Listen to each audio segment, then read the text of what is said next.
প্রকাশ হবে, আদালতের নির্দেশে সাপ্লিমেন্টারি তালিকাও আস্তে আস্তে প্রকাশ হবে। প্রায় 1 থেকে 1.5 কোটি নাম বাদ পড়ার আশঙ্কা রয়েছে, এতে কি কত নাম বাদ পড়বে আমি জানি না, সেটা নির্বাচন কমিশন বলবে। আমরা চাইবো কোনো নাগরিকের নাম যেন বাদ না যায় যিনি বৈধ নাগরিক।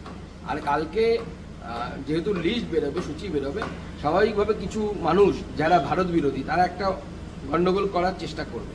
প্রশাসনকে এবং ইলেকশন কমিশনকে তার উপযুক্ত ব্যবস্থা নিতে বলবে। ইতিমধ্যে কেন্দ্রীয় বাহিনী চলে আসছে আজকে, তাহলে সেক্ষেত্রে যেহেতু অশান্তির আঁচ করছেন আপনারা সকলেই, সেহেতু এই কেন্দ্রীয় বাহিনী আসতে অনেকটাই সুবিধা হবে। দেখুন, কেন্দ্রীয় বাহিনীকে ব্যবহার কিভাবে করবে তার উপর নির্ভর করছে। কেন্দ্রীয় বাহিনী তো এসপির আন্ডারে থাকে।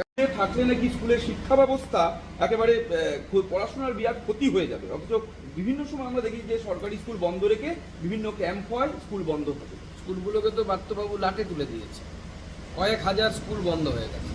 কয়েক হাজার স্কুলে এখনো 5 জন শিক্ষক, 3 জন বাচ্চা। কেউ সরকারি স্কুলে পড়তে আসে না। লোকের বাড়িতে যারা কাজ করছে, খুব সামান্য রোজগার করছে, তারাও গ্রামে গঞ্জে গজি ব্যাঙের ছাতার মতো গজিয়ে ওঠা ইংলিশ মিডিয়াম স্কুলে নিজেদের বাচ্চাদেরকে পেট কেটে ভর্তি করছে, সেখানে পড়াচ্ছে। এবং স্কুল কলেজ বিশ্ববিদ্যালয় সব জায়গাতেই ব্রাত্যবাবু এবং তার তৃণমূল কংগ্রেসের দলবল যে হুলিগানিজম শুরু করেছে, তারপর শিক্ষা নিয়ে আর বর্তমান শিক্ষামন্ত্রীর মুখ খোলা উচিত নয়। যত খুলবে তত দুর্গন্ধ বেরোবে।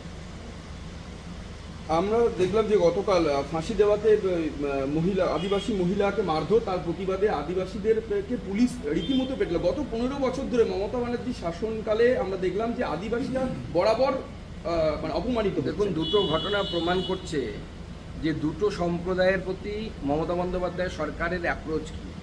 যখনই আদিবাসীরা যাচ্ছেন তাদের দাবি দাওয়া, তাদের সমাজের উপর ঘটে যাওয়া অত্যাচারের বিরোধিতা করতে, তখন তাদের উপরে জল কামান, লাঠি, শুধু তাই নয়, পুলিশকে আমরা ঢিলও ছুটতে দেখেছি।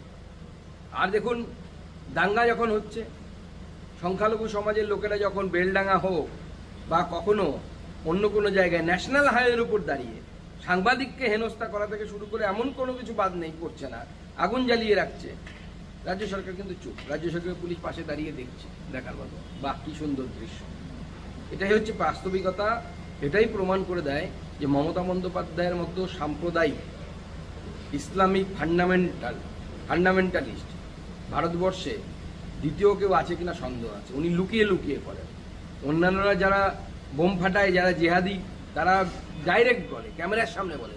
আর মমতা বন্দ্যোপাধ্যায় লুকিয়ে লুকিয়ে ফান্ডামেন্টালিজমের কাজ করে, ইসলামিক ফান্ডামেন্টালিজম। ন্যায্য বকেয়ার দাবিতে আবার আশাকর্মীরা পথে, স্বাস্থ্য ভবন অভিযান রয়েছে। তার আগেই একেবারে লোহার ব্যারিকেড দিয়ে একেবারে দুর্গ তৈরি করে দেওয়া হলো স্বাস্থ্য ভবনের সঙ্গে। এখন স্বাস্থ্য ভবন বাস্তিল দুর্গে পরিণত হয়েছে। আর এই বাস্তিল দুর্গের পতন বাংলার জনগণ করবে।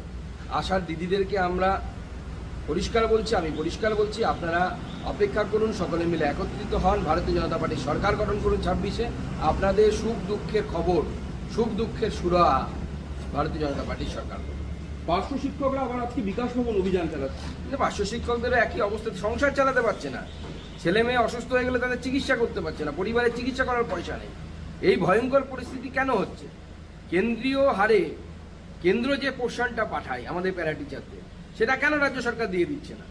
অন্যান্য রাজ্যে প্যারা টিচার যারা, পার্শ্ব শিক্ষক যারা, তাদের মাইনে দেখুন, উড়িষ্যার মাইনে দেখুন, ঝাড়খণ্ডের মাইনে দেখুন, আর আমাদের এখানকার প্যারা টিচারদের, পার্শ্ব শিক্ষকদের মাইনে দেখুন।